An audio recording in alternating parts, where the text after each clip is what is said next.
Good afternoon. I'm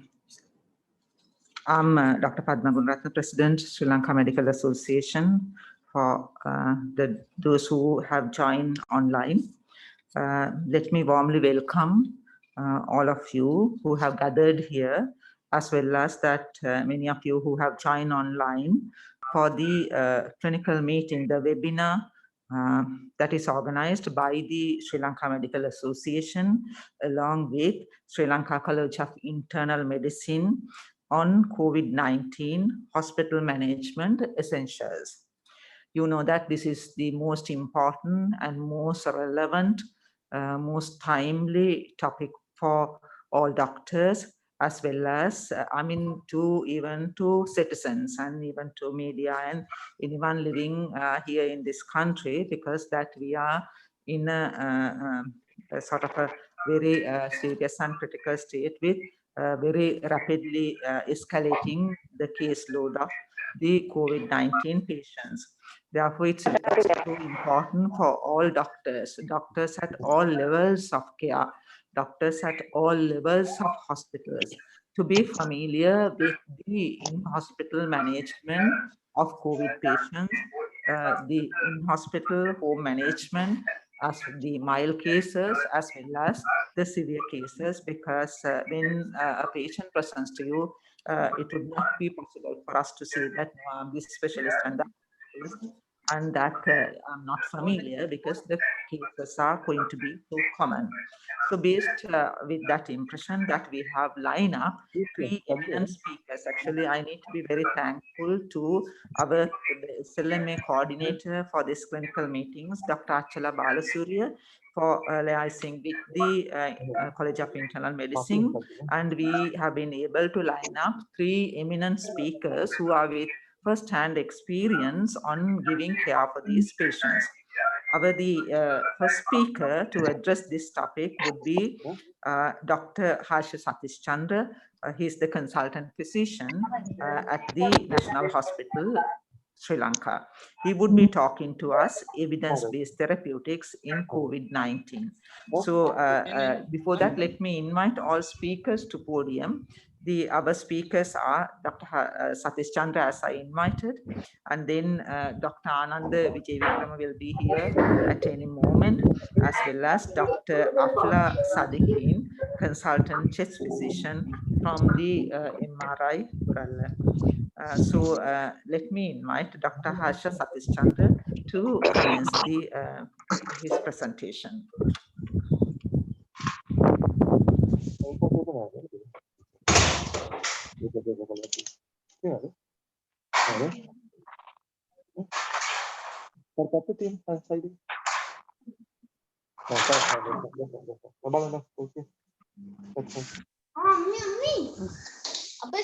Thank you, Madam President, for giving me the opportunity to speak on this topic, and we are happy to organize this along with SLMA as the President of College of Internal Medicine. I would like to thank Dr. Padma Gunratna for giving us this opportunity.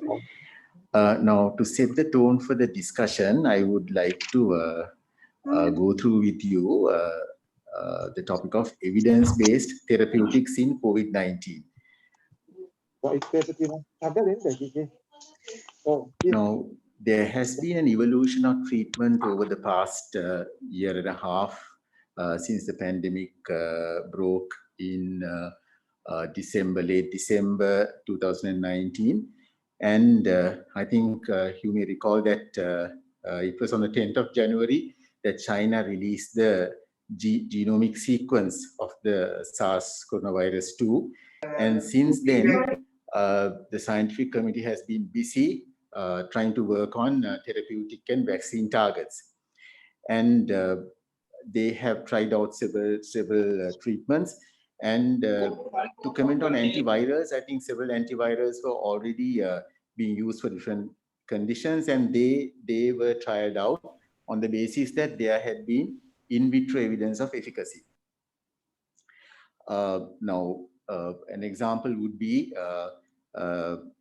Remdesivir, and then also the anti-HIV drugs, Retinavir, and then Liponavir, and some other Favipiravir. So a few drugs that were tried out, but actually, overall the results were disappointing. And some other drugs which were not exactly antivirals, but which had antiviral properties, were also tried out in trials based on their in vitro efficacy against SARS coronavirus 2. Then drug repositioning was also attempted. Even drugs like famotidine were tried out. So there was a wide range of drugs that were tried out. In general, the trials in the initial stages were a little disorganized. And actually, at one point, the National Institute of Health in the US came out with a statement that there was a bit of chaos with regard to the organization of trials. And that's why we had to wait for quite a while to get proper evidence for our treatments.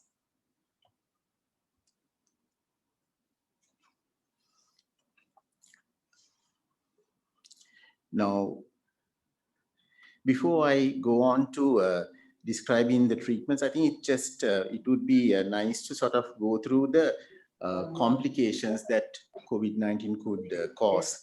Now, it's essentially a severe pneumonia, but we do know that lots of complications are possible, and the drug targets, the therapeutic targets, are aimed at those as well.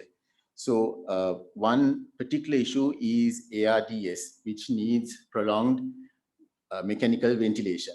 And I think the issue here is that there was a study which showed that unlike patients with severe influenza, patients with coronavirus 2, with COVID-19, had a longer need for ventilation. And they ended up being ventilated for 2 weeks, even more than that, which was causing a severe strain on the systems. And then there was direct virus-induced organ injury as well. Actually, the virus has been captured even in the myocardium, so there is direct injury which causes myocarditis, then acute kidney injury.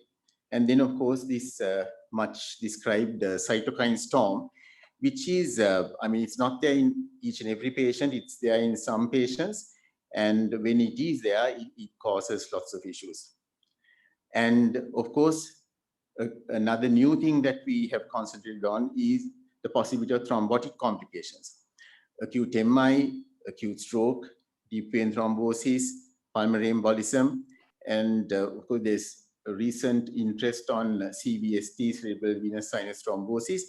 It is said that COVID-19, the incidence of CVST in COVID-19 is as high as 40 per million. Now, we were talking about a CVST rate of 5 per million with vaccines, but COVID-19 itself can cause a CVST rate of 40 per million, so which is a significant issue. And then, of course, because these patients are in ICUs for long and they are being treated, they have secondary bacterial and fungal sepsis, and which is another topic in itself. So the main point I want to highlight is that no two COVID-19 patients are alike. They are heterogeneous, their needs are different. So the challenge is to identify those specific needs and aim the therapeutic targets at those. So strategies of management would be broadly innovative oxygenation and ventilatory strategies. I'm sure Dr. Afla would elaborate on that shortly. And then antivirals targeting specific therapeutic windows, which is also important. It's not just at any point in the disease, but in a specific window. And then, of course, the immunosuppressive agents to counter the cytokine storm, anticoagulants to prevent and treat thrombosis. And convalescent plasma and synthetically derived monoclonal antibodies are two forms of treatment which, when given early, are postulated to reduce the risk of progression to severe disease. And there's new interest in this, although they are expensive treatments, they do have a place. And of course, appropriate antibiotics and antifungals and antiplatelet drugs when indicated. And overall, and most importantly, the general supportive care in the HDU and the ICU. Now, IV Remdesivir is one of the drugs that are widely used. But let's examine the evidence base for that. Of course, in vitro efficacy was there, and it was used in the Ebola epidemic with some success. But multiple trials showed different degrees of different results. And it is mostly used in hospitalized hypoxic patients. So when they become hypoxic, a dose of 200 milligrams IV is given on day 1, which is followed by 100 milligram daily for up to 4 to 9 days. Some regimens recommend a 5-day course. Some recommend a 10-day course. It's very expensive. A 5-day course would cost something like rupees 50,000, Sri Lankan rupees 50,000. So that's quite expensive. And that's also also they are actually not, they are generics made in India. And the other issue with Remdesivir is that it was mostly used in patients with severe disease, because in the West, where the drug was tried out, patients presented late. So they were hypoxic by the time they got to hospital. So the use was a bit later on in the disease.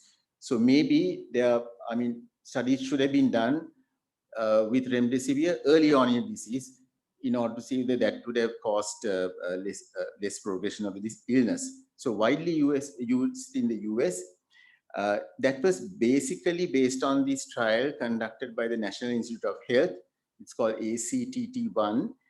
And broadly what it showed was that it shortened the duration of hospital stay by about 4 to 5 days. Now, the endpoint was duration of hospital stay, which is a little odd. I mean, it was not a mortality benefit trial. So that's one criticism of the trial. So to elaborate a bit on this, so that's the trial. I think you may not be able to see this, but they had given Remdesivir to about 600 patients and standard of care to another 600 patients in the trial. And the primary endpoint, as I said, was the duration of hospital stay. And these graphs, I'm not sure whether you can make out the details, but broadly what it shows, Remdesivir is in blue and the placebo is in red. So what it shows is that, and x-axis is number of days, y-axis the proportion recovered. So Remdesivir on a given day, there is more recovery with Remdesivir, and conversely, if you take a percentage of recovery, that is earlier with Remdesivir than placebo. So they studied various subgroups, people who were on oxygen, people who were on NIV, then on mechanical ventilation.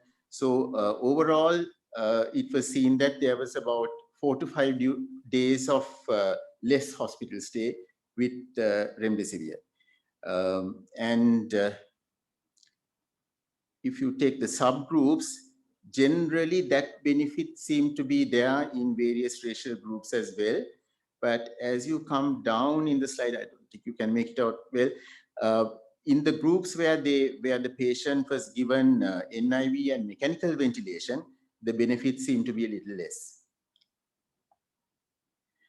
So their conclusion was this: our data show that Remdesivir is superior to placebo in shortening the time to recovery in adults who were hospitalized with COVID-19 had evidence of a lower respiratory tract infection. So, I mean, it was just a trial that showed that hospital stay was lessened. And mind you, Remdesivir has serious liver side effects. So that's one other issue that we have to take into account if we do recommend. Then Very soon after that trial, the WHO, which conducted the Solidarity trial, which was a trial designed to test various treatments, including hydroxychloroquine, the antivirals, and Remdesivir was also one of those. And in this trial, they actually gave Remdesivir to about 2,500 patients. So it was a larger, I mean, we had a larger study group, and the endpoint was mortality. So, I mean, this is a direct mortality trial. And if I just go through the conclusion, I would not bore you with the details. What the conclusion was that Remdesivir, hydroxychloroquine, lopinavir, and interferon regimens had little or no effect on hospitalized patients with COVID-19, as indicated by overall mortality, initiation of ventilation, and duration of hospital stay. So this even contradicts the US trial by saying that even the hospital stay was not lessened. So I mean that was quite a surprising finding. But remember, it was a larger trial, so WHO, based on this, recommends against the use of IV Remdesivir in COVID-19 patients. So, but it is still widely used in the US. I think it's used quite a lot in India as well. But there is no hard evidence base for that. Now I come to the most important thing about COVID-19 treatment, that is steroids. Now, even before the trials were designed, I think lots of clinicians used IV steroids, prednisolone, dexamethasone, hydrocortisone, and a lot others in patients with severe COVID-19 on the basis that there was severe inflammation, which we had to counter. But the proper trial that really showed us benefit was the recovery trial, which was done in Oxford, UK, which showed that the simple, cheap, and widely available drug dexamethasone, given 6 milligrams intravenously or orally over a period of 10 days to patients needing oxygen, had statistically significant mortality benefit. And this has led to the wide adoption of steroid as the mainstay of treatment in COVID-19, in severe COVID-19 patients. So I think it's worth examining this trial a little bit more.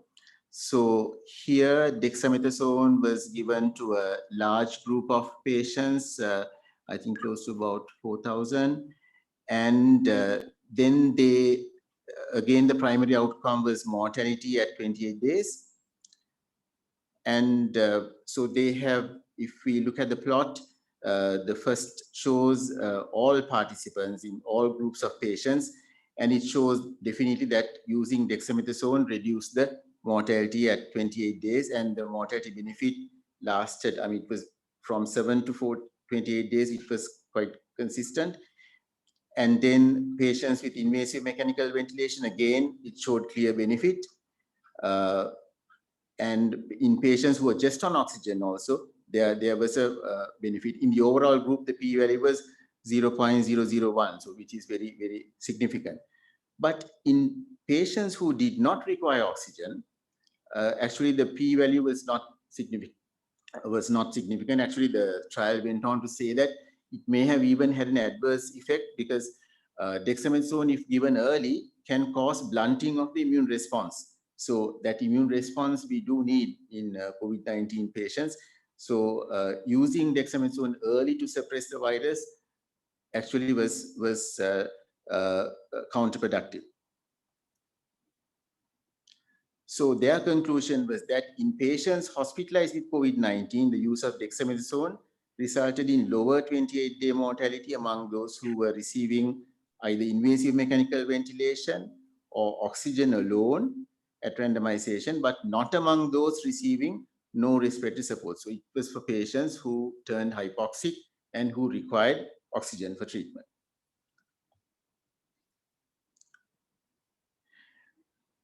Getting on to convalescent plasma, now that is the use of plasma for patients who have recovered from COVID-19. Generally, plasma is taken after 1 month of recovery. And the aim is to have plasma which has a high antibody titer. So this form of treatment has been tried out in various infections in the past: SARS, MERS, influenza epidemics, and Ebola. So the basic rationale behind this is to use the neutralizing antibody in convalescent plasma to counter the virus until the specific immune response in the infected person gets established. So we have to give it early, and we have to get plasma that has a high antibody titer. So that's a challenging task. And US FDA has given an emergency use authorization for this. There are lots of trials.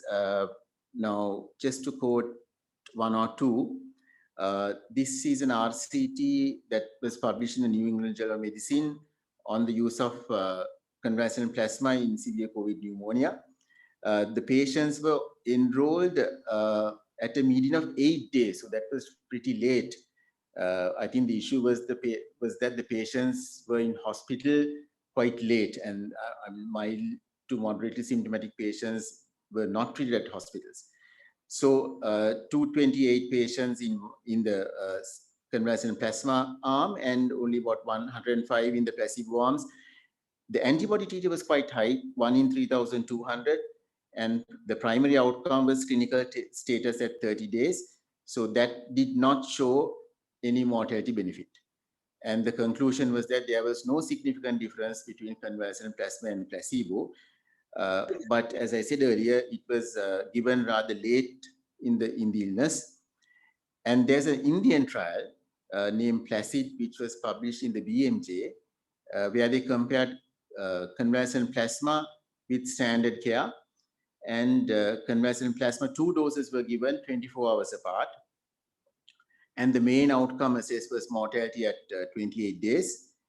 And that also concluded that there was no difference between the two groups.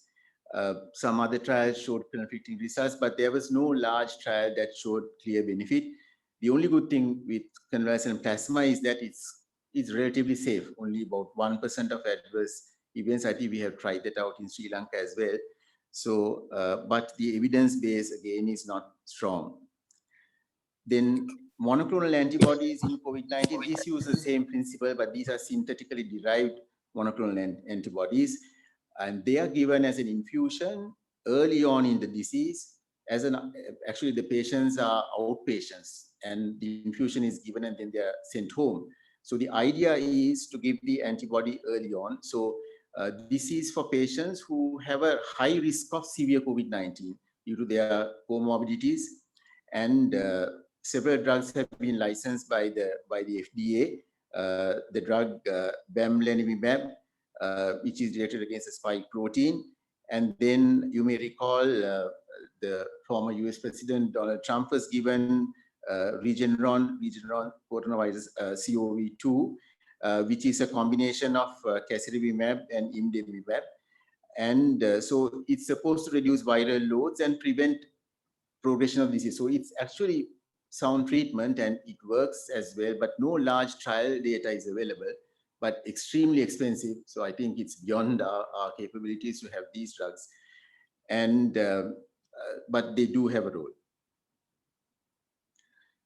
Now, there has been much recent interest in anti-inflammatory therapies, and especially on this interleukin-6 blocker tocilizumab, which counters the macrophage activation syndrome and the cytokine storm.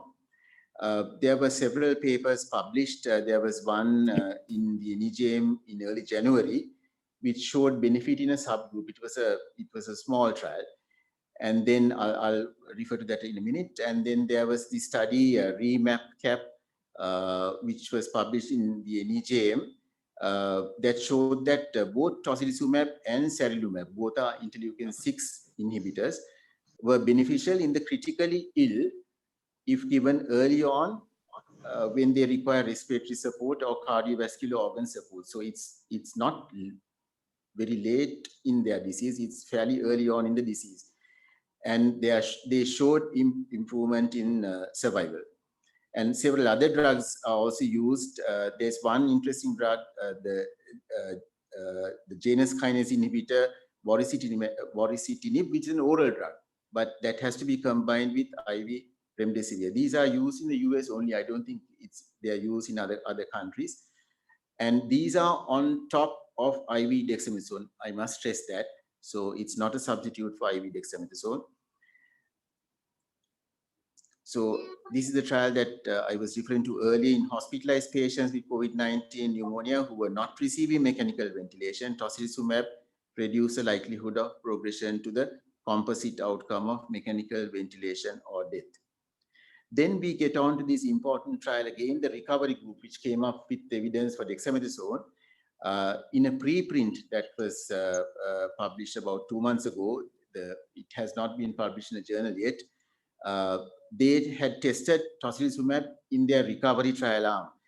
And those with hypoxia, oxygen saturation less than 92% on air or requiring oxygen therapy, and evidence of systemic inflammation as gauged by a CRP value of over 75 milligrams per liter were randomized to usual standard of care alone or usual standard of care plus tocilizumab at a dose of 400 milligram to 800 milligram, depending on the weight of the patient, given IV. A second dose could be given 12 to 24 hours later if the patient had not improved. Again, all these patients were on IV dexamethasone. So around 2,000 patients were in each arm, and the primary endpoint was 28-day mortality. Patients allocated to tocilizumab were more likely to be discharged from hospital alive within 28 days. The p-value was 0.001, so that's quite significant.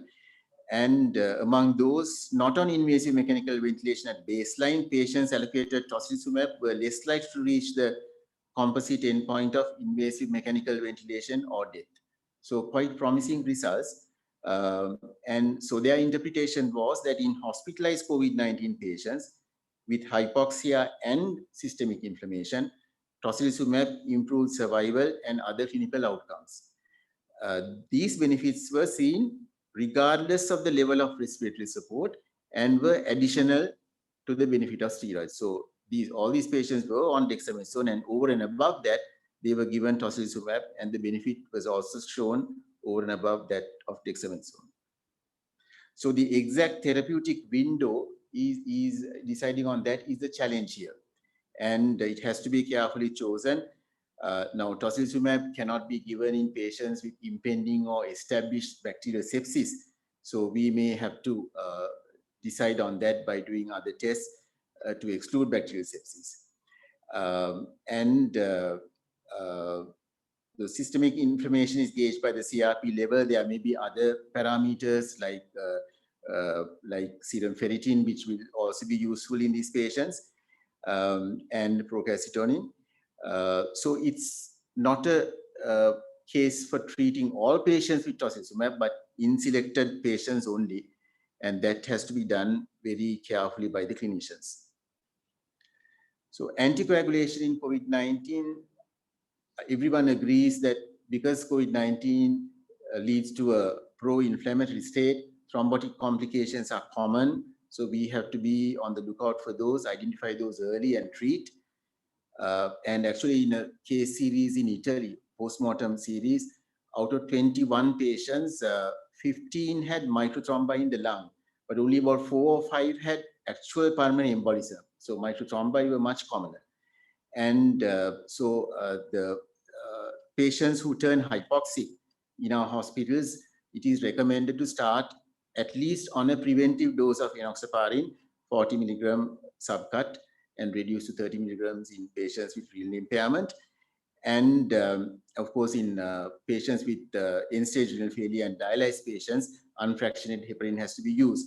Now, there is a little bit of controversy. There are some guidelines which say that the initial treatment when they turn hypoxic should be a treatment dose for VTE, but that is not accepted by everyone. So I think we haven't heard the last about this. So it's still studies are evolving, but people agree that at least the preventive dose has to be started in these patients to prevent complication. So the local guideline in Sri Lanka still adopts this policy of starting on the preventive dose and going up onto the treatment dose if there's clinical suspicion. Even if there's clinical suspicion of VTE, that is warranted, or else if the D-dimer is high or the TEG shows that there is VTE. And the other controversial issue is when these patients are discharged, are we to have them on anticoagulation or not? Again, there is no general recommendation, so it should be on a case-by-case basis. Another interesting topic is antiplatelet agents in COVID-19. Dipyridamole, aspirin have been studied, and it's postulated that the thrombotic complications could be reduced.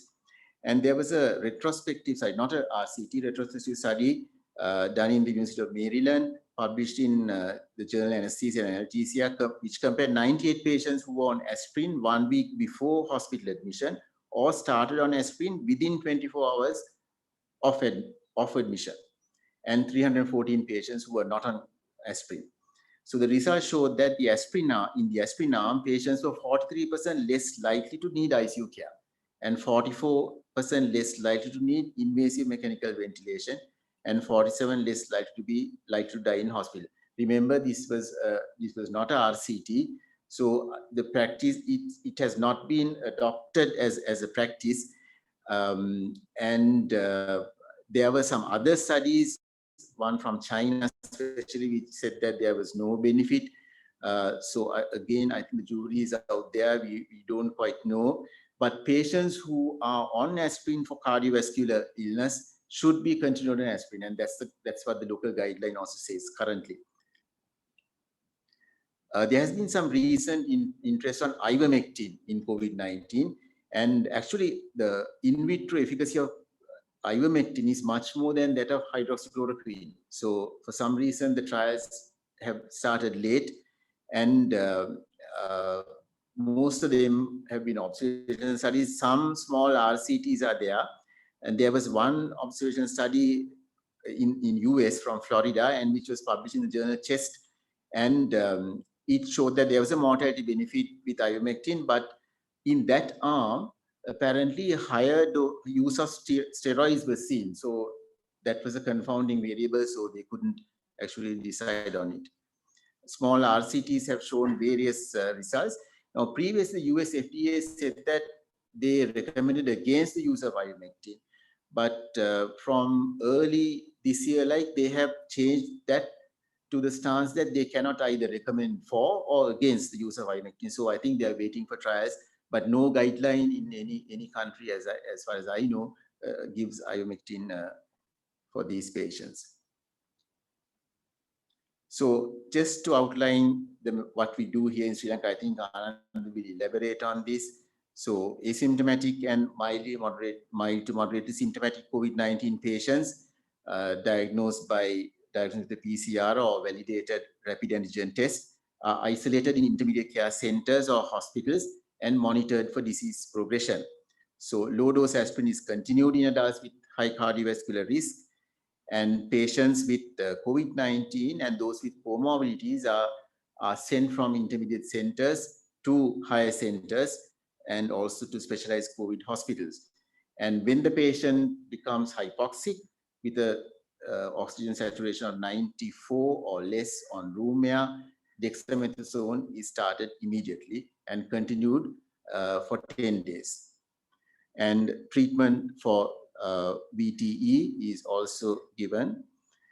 And the patient, of course, if the oxygen needs are high, and I think Afla will elaborate on this, the patient may need transfer to HDU and ICU. So various oxygen strategies are adopted, which will be dealt with by Afla, and antimicrobial therapy when appropriate, and invasive mechanical ventilation should be started early if indicated. It should not be delayed. So again, the emphasis on supportive care in the ICUs. Thank you.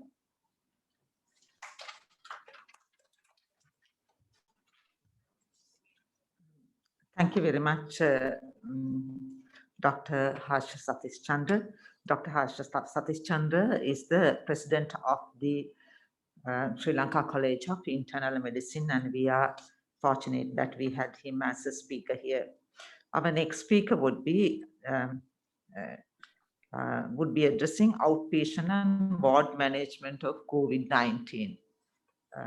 Dr. Anand, yeah. So I think that we have been able to have the most eligible clinician that who have been taking care of majority of these patients from the beginning. He's Dr. Ananda Vijayvikrama. He's the consultant physician of the IDH, the infectious disease of the hospital. This is hospital. Dr. Ananda Vijayvikrama.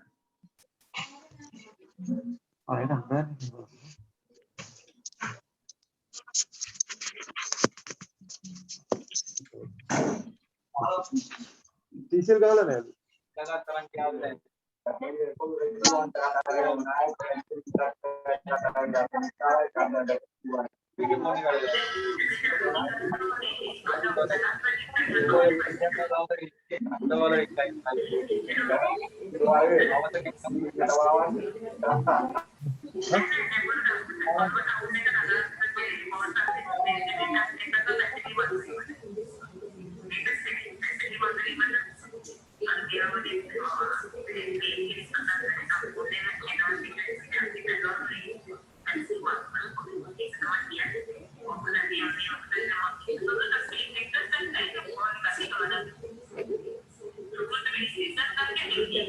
Good afternoon. Thank you very much, Madam, for giving me this opportunity. And I would like to thank the SLM and the College of Internal Medicine for organizing this important and very current discussion on this. I'm planning to briefly discuss about the outpatient and in-ward management. And this is one of the common problems we encounter as doctors. One of our team members has got COVID. A doctor in your team has got fever for 2 days with body aches, no other symptoms, has had the first dose of COVID vaccine, as most of us would have. And this sort of scenarios we encounter in the real life quite often.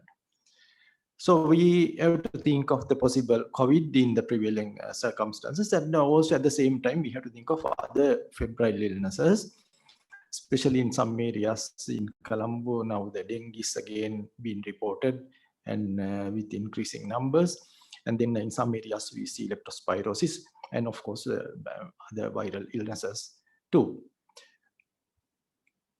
So what do you do?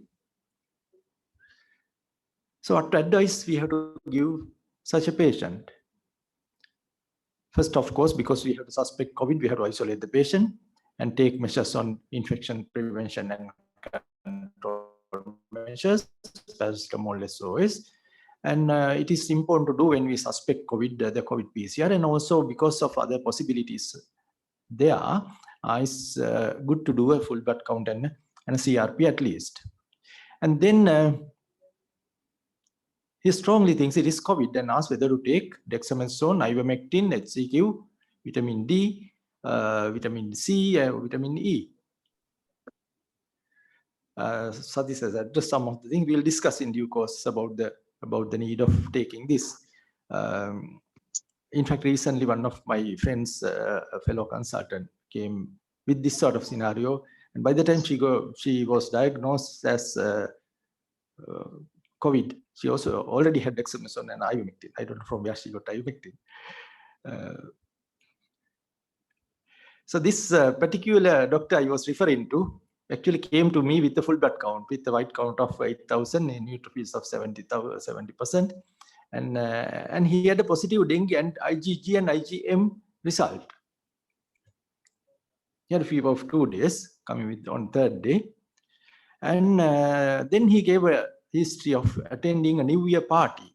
This was around 22nd of or 25th of April, a week before, and one of the participants was later diagnosed as having COVID. So we arranged a COVID PCR, and then for such patient we have to tell and it became positive. So he called me asking what to do now. So until he's admitted, we have to ask them to have all positive people to have physical rest, adequate hydration, paracetamol for fever and body aches, and then they can have other symptomatic treatment using domperidone if they have cough, salbutamol MDI, or maybe montelukast. And of course, it is important to have self-monitoring. There's no place for dexamethasone, ivermectin, HCQ, vitamin D, vitamin E, or vitamin C.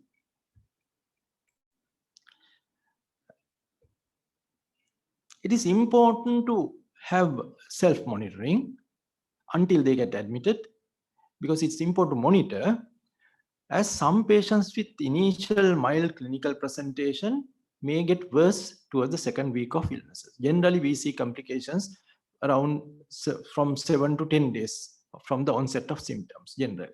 Occasionally we see late, but most of the time it occurs during that period.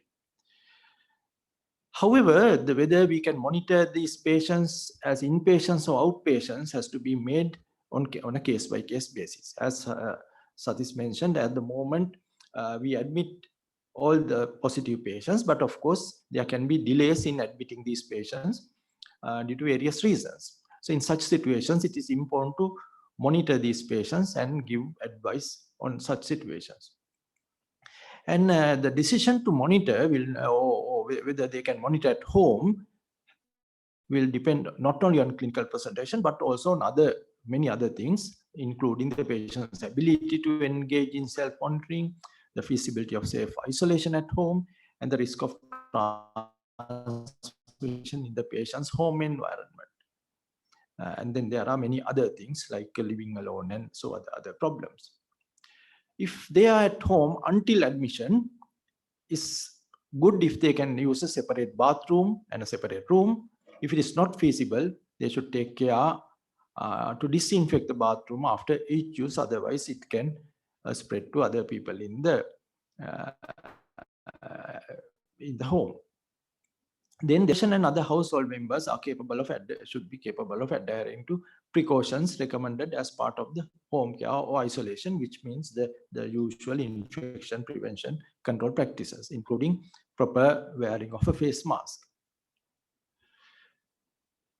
It may be easy to advise a medical person, but when it is a non-medical person, until admission, we have to strictly advise him to stay at home and not to leave home except to get medical care, and especially not to use public areas. And then they have to make sure that they get rest and get hydrated, and to take paracetamol if necessary.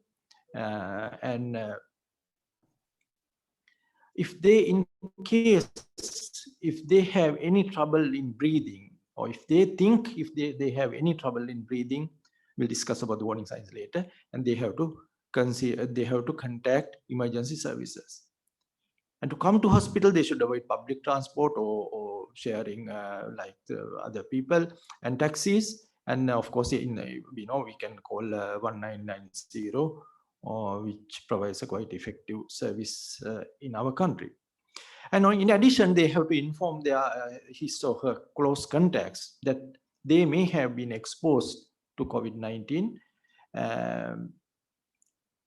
from the onset of symptoms. Within the previous 48 hours, he or she can spread the illness to others. And therefore, it is important to inform the close contacts so that they can be cautious.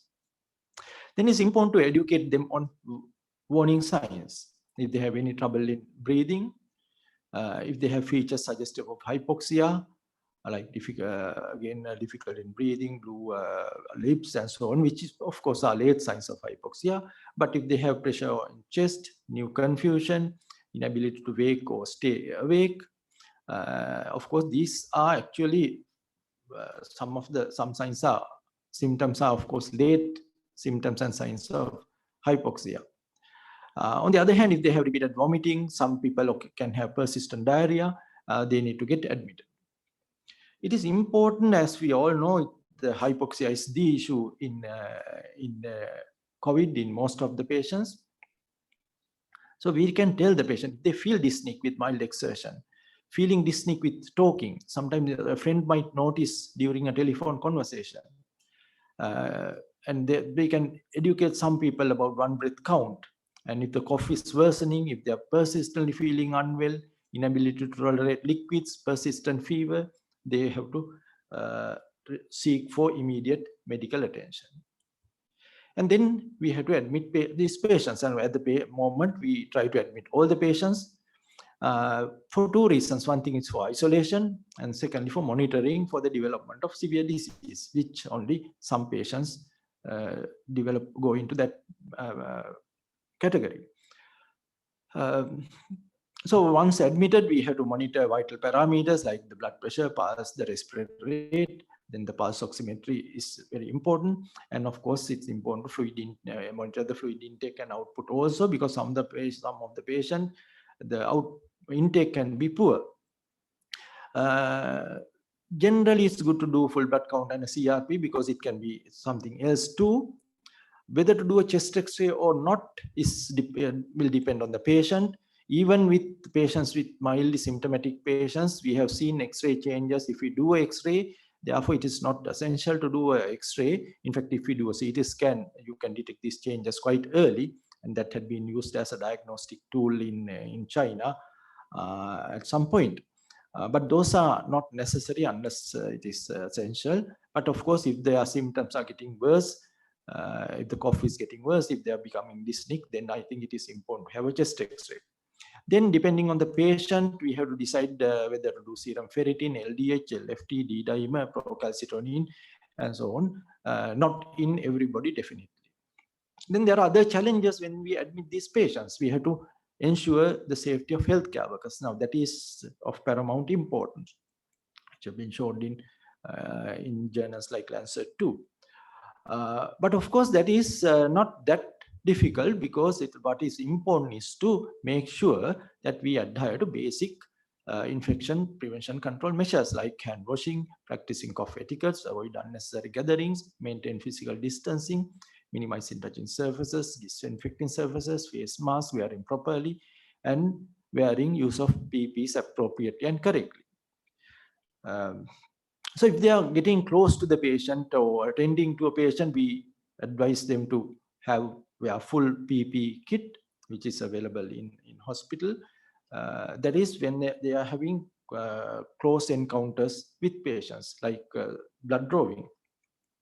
On the other hand, these infection control measures should not prevent we from doing necessary management or interventions to these patients. This patient had a large pleural effusion. Here you can see we were with all the PPE, we were aspirating the pleural effusion with this patient. You can see the bottle is getting filled, maybe more than half a year, quite a large pleural effusion. As I said earlier, the most important thing is to monitor the pulse oximeter, the oxygen saturation, for which we can use exertion oximetry. That is to see whether they become desaturated with mild exertion. That can be used as an early identification of patients who are likely to get hypoxia or significant hypoxia, and then we can select that group and monitor more closely. It is important to identify because patients do not often realize that they are becoming hypoxic. They have symptoms. They don't drop down suddenly without any symptom. They have symptoms. They have fever or cough and body aches. They have all those symptoms. But the issue is they don't understand the hypoxia. I think that is what we have to stress upon as doctors. Now there's a sort of myth going around, even without any symptom, they can drop down due to issues. I don't believe in that.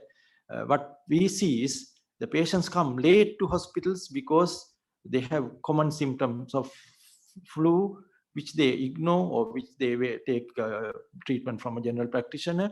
But since they don't have symptoms till late, symptoms of hypoxia till late, they don't come to the hospital. A couple of weeks ago, I got a call from a consultant about a patient what the consultant said was, even when the patient was talking over the phone, he was breathless. So I said, then asked the patient to get admitted immediately. So when the patient came, he was very hypoxic. He had symptoms for 6 days at home, but he didn't probably realize he was hypoxic. And we had to straight away taken him to the ICU. Later, he was intubated and ventilated, but within 2 days, he succumbed. So that happens when the presentations are late. In the hospital, what the things we use the recommended things are the 40-step walk and 1 minute sit to stand. And then, so what we do is we check the saturation first, and then ask the patient to walk for 40 steps or sit and stand up for 1 minute, and then recheck the saturation. And then if it is going down, then that patient is more prone to develop hypoxia in the near future. So such patients we need to monitor carefully. If we take a patient who was admitted some time ago, this lady, 48-year-old lady, was admitted with a fever and cough for 5 days. She had other features suggesting of COVID, like anosmia. She's a diabetic. On admission, she was dyspneic with a respiratory of 36 per minute. His saturation was 93% on 15 liters of oxygen. He was tachycardic. ABG shows pH of 7.3, and the carbon dioxide was quite high.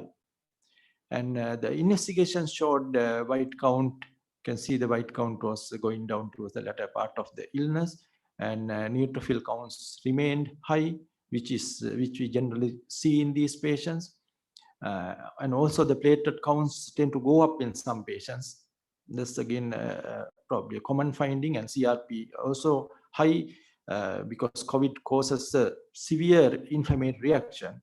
It's not due to the bacterial infection, but COVID per se can cause quite a high CRP due to severe immune reaction. That's why Harsh said that if it is high, that is taken as an indication or considered as an indication to give Tocilizumab.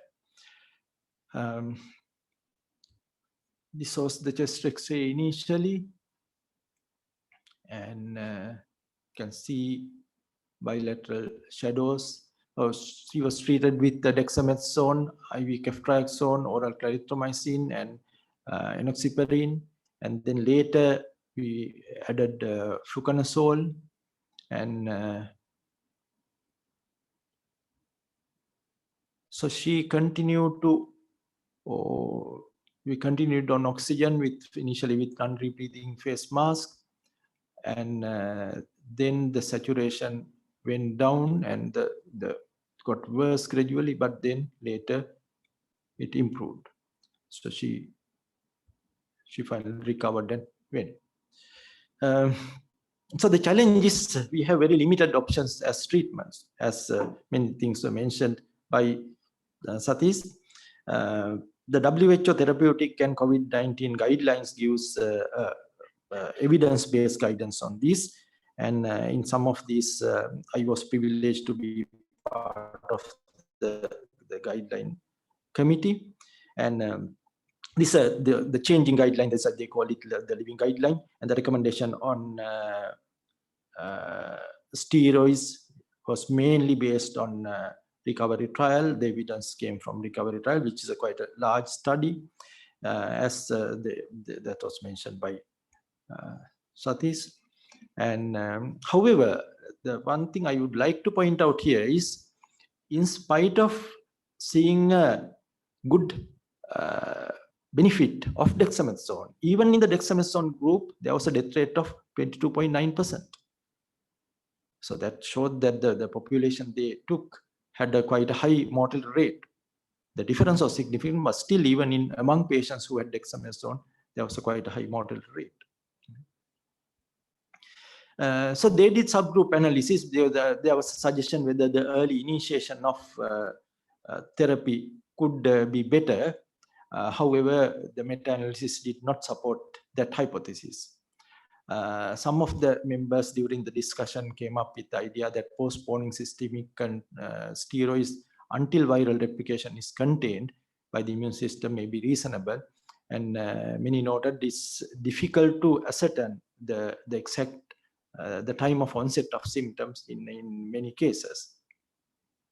So therefore, finally the panel decided or concluded that giving the evidence, it was preferable on the side of administering corticosteroids when treating with severe COVID-19, even if within 7 days of onset of symptoms.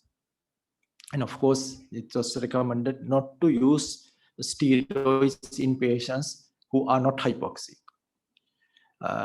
Today I was listening to that was actually a training program where some resource organized by the WHO, one resource person, an Indian national, he mentioned when we were discussing about dexamethasone, he said in India, a lot of people use dexamethasone at present.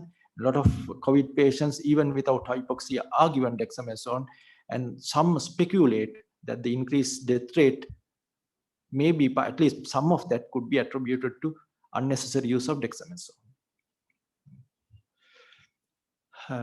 So we start oxygen and the saturation is less than 94. And then in addition, Dr. Afla will elaborate on the oxygen treatment.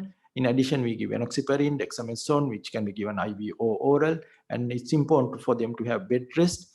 And then the positioning, including self-proning, is very important to ventilate the non-ventilated areas of lung and improve the perfusion. And also the hydration is important.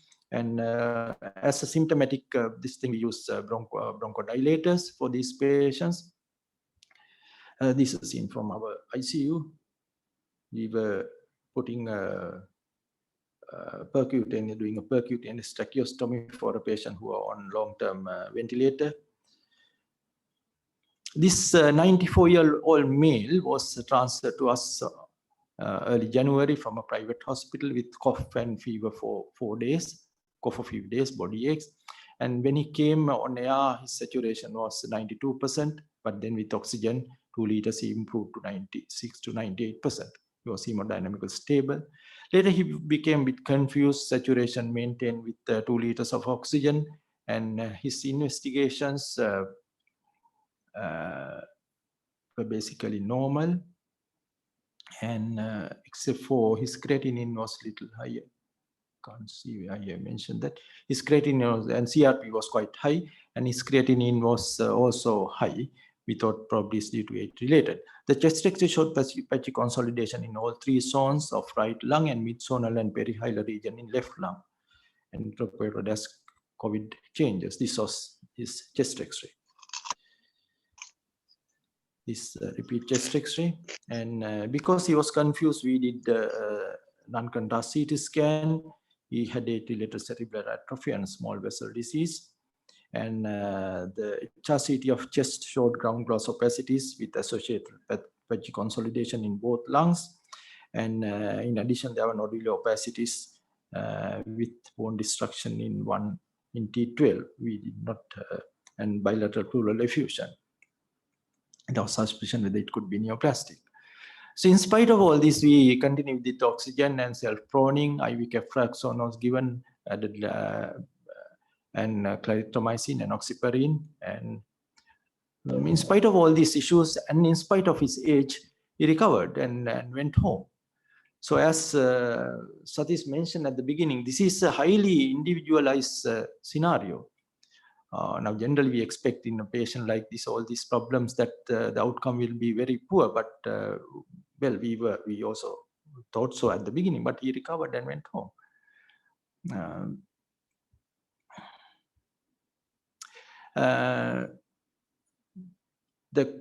The guide, as Satish mentioned, the guideline, WHO guidelines. There's a conditional recommendation against using Remdesivir for treatment of hospitalized patient in the WHO guideline. This was based on analyzing all the available evidence, even though it is approved by the FDA for emergency use or with emergency use authorization. However, it further goes into say if administration of remdesivir is considered, it should be noted that its use is contraindicated with elevated liver enzymes and renal dysfunction. And to date, as mentioned, it is available in only the IV form. The targeted, as mentioned previously, there are many immune modulators targeted and tested and are being tested.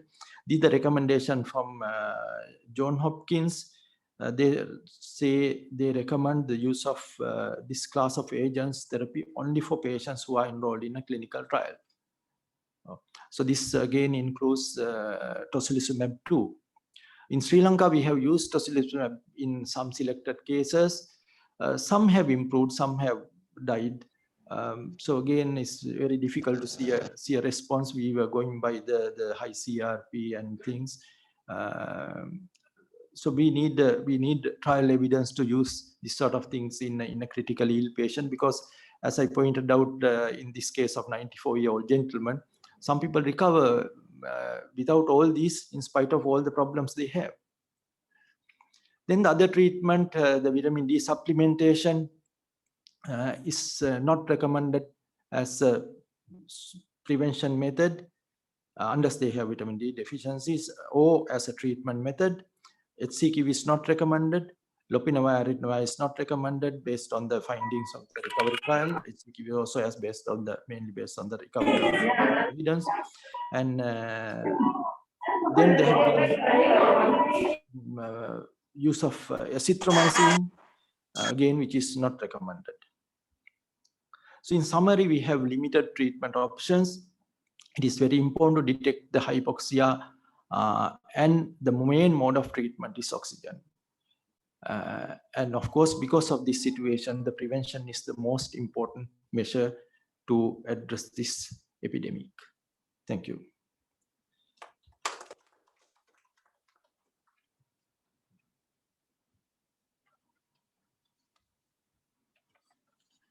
Thank you, Ananda. Thank you very much. Dr. Ananda Vijay-Vikrama is the consultant physician of the National Infectious Disease of the hospital. Our next speaker is Dr. Afla Sadikin, is the consultant chest physician at the Medical Research Institute, Borale. He would be addressing to us strategies for oxygenation in severe COVID-19. Dr. Afla.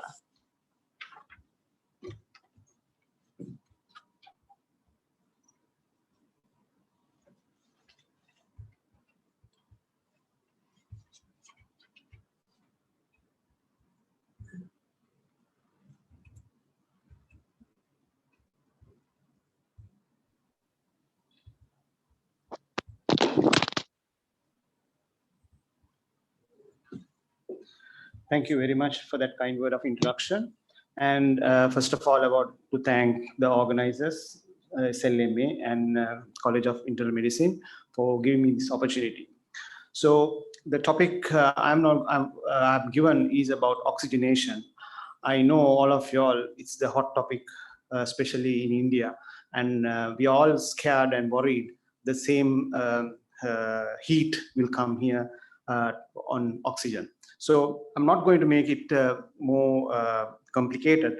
So to make it simple, I need to emphasize when it comes to oxygenation, it's just not the oxygen, we need a bit of ventilation also for the COVID lung. So next 30 minutes or so, I'll be talking a little bit on hypoxemia and high oxygenation in COVID patients, and what the targets I'm looking at, or we are looking at when treating those moderate to severe illness patients, and what modalities we are going to deliver this oxygen, and also the importance and modalities of ventilatory support to increase our oxygenation, all those severely ill patients. And what we hear, and being chest physicians, what we come across is this refractory hypoxemic patients, and the patients who are struggling with all the modalities what we have are, despite all that, like the previous speaker said, they are with all the medications and the oxygenation, still they are struggling with hypoxemia and prolonged ventilation in some patients. So deliberately, I'm not going on invasive mechanical ventilation, but I'll be just working out on the simple 2 facts of oxygenation with non-invasive ventilation. So to understand a little bit on hypoxemia in COVID-19, it is little interesting because usually we see when the patient is hypoxic or when there's low oxygen, we see those patients becoming more dyspneic. But in this group of patients, some of those patients, there is significant intrapulmonary shunting altogether with edema and atelectasis, also contributed by intravascular microthrombi and loss of lung perfusion. And before development of dyspnea, these patients become hypoxic. And after that only they become dyspneic with the reduction of lung compliance, increasing dead space, and CO2 retention with other additional change of pneumonia like consolidation and atelectasis. Remember, so oxygen therapy will start not at the time of the dyspnea. So that is the most important thing here to understand. So here it's all about picking up the hypoxic state. Unfortunately, what we see these group of patients is the happy hypoxic phase. What do you mean by happy hypoxic? They don't have the sense of breathlessness or hypoxic features. But what happens here is they'll be talking to you, as Ananda sir said, they'll be just talking, but they'll sound breathless, or their saturation, if this check it, it's very low. So the reason they say that this extreme intrapulmonary shunting over those COVID pneumonic lesion area is the one which is really contributing. Probably there is relative little dyspnea because there is a persistent spared normal compliant lung tissue around that area. This is a hypothetical pathophysiological explanation. However, these patients are, even at the saturation of 90, they are quite okay. They're well tolerated. That is the worrying part, because we don't want them to be 90s and 80s when they come to you. We heard about from the previous speaker. So in a situation like that, yes, what we have is the oxygen. It's a drug. I must say that this situation, the current country situation, has given us a lot of insight about oxygen. But remember, most of us didn't know about oxygen as a drug. And it is, though it is widely used therapeutic agent, it has specific biochemical and physiological action, and you have to, it has an effective dose, and basically it has to come with a prescription. I'm afraid to say, when I was a junior doctor, I did not know much about this specific prescription giving for oxygen. So we just say, give oxygen 2 liters, put on the face mask, that kind of thing. No, it's a specific prescription. When we give, say, when we give antibiotic, we prescribe twice a day or thrice a day. How many days on before meals or after meals, we give all the specific instruction. So this is a very good opportunity for all of us to remember this therapeutic agent has this particular prescription where we have to work out on. So this is why what we are going to see in the next few minutes or so. So, and to know a little bit of oxygen demand in our hypoxic patient in COVID, we know that most of these patients are mild asymptomatic or mild illness. But remember, some of those moderately ill patients, about 40%, they are hypoxic. They need oxygen. And also 50% of them having severe illness requiring continuous oxygen therapy. And 5% of them will end up in the ICU, and obviously not only the oxygenation, also with the ventilator support.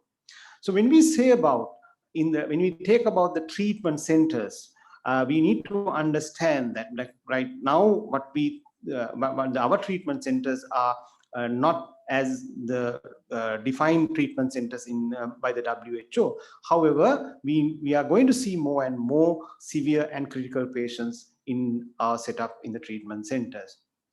So there is a nice document from the WHO published recently in April about the oxygen sources and distribution of COVID-19 treatment centers. I think this graph will tell, according to the number of patients, how we are going to decide how much of oxygen we need for each treatment center. I think for the administrators and the management will be looking at these things for the future difficulty time. And we all know that, yes, we heard the pathophysiology little bit from Dr. Satish Chandra that it's not about just the on the lung. Yes, it's involved in many organs. However, we need to understand that increased morbidity and mortality is mainly from the respiratory system as a single organ. So we are seeing more and more number of cases with more and more hypoxemia. So in a poor resource setting, or with in a challenging situation, the distribution of the oxygen in those setups is quite important. So I found this interesting article in Lancet in 2015, that is way before the COVID-19. They found that in the resource limited countries, there is lack of sufficient oxygen supply. 1/4 of the hospital, they say. So you can understand how insufficiently some of the countries are running with oxygen. So when the demand is high, we have to be very careful how we are going to deliver this oxygen at the correct time, correct people, and without wasting. So for that, we need to understand what are the modalities of oxygen we have to deliver. Obviously, we know about the oxygen cylinders. So there are jumbos and there are, depending on the volume, I'm not going to go into detail. So that is a common setup we see in the ward setup. The oxygen concentrators, it's something we use in all those chronic hypoxic patients in the respiratory setup. But remember that we can deliver only up to 5 liters per minute. So commonly, we see in the HDU and ICU setup, when there's a high demand of oxygen, we see a centralized pipe oxygen system with a pressure. So, however, the modality of the oxygen delivery depending and designed according to the local resources and the supporting infrastructure. So I'm not going to go into detail because each center will have their own limitations, and according to that, I think we should work out our patients' oxygen demand. So when it comes for oxygen, we should clearly ask from ourselves, like we heard from the previous speakers, we can't just randomly give oxygen as a drug, because we have to identify whom these patients are going to be given oxygen. So it is important to understand who are these moderate illness people and severe illness people, not only just to give oxygen, also for us to understand for the next accelerating point. So anybody who's having symptoms and signs of COVID with saturation less than 94 on room air, and their chest imaging, if you are lucky, you can have some related changes, but not multilobar changes. So we call it moderate. And the severe patients, irrespective of their symptoms, if their saturation is still less than 90 on maximum oxygen supplement, or their room air, on room air, their saturation is less than 94, they have evidence of increased work of breathing or increased respiratory rate, chest X-ray showing more than 50% of lobe infiltration, and the PF and SF ratio accordingly low, and hemodynamic instability.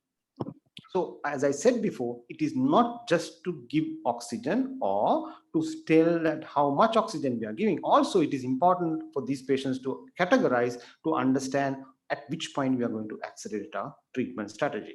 So we'll take simple common oxygen delivery system, that is the low flow oxygen delivery devices, where we have face mask, venturi mask, non-breathable mask. So remember, we all know that aerosolization is an issue when it comes to ventilation in our COVID patients and the healthcare workers' exposure to the virus. But however, when it comes to low flow oxygen devices, the aerosolization is negligible. So we don't have to worry when we see those patients. However, still we have to persist or maintain the infection prevention control all measures. So whenever we have less than 94, we have to make a target value. That is the target value of those patients who are not COPD as 92 to 96.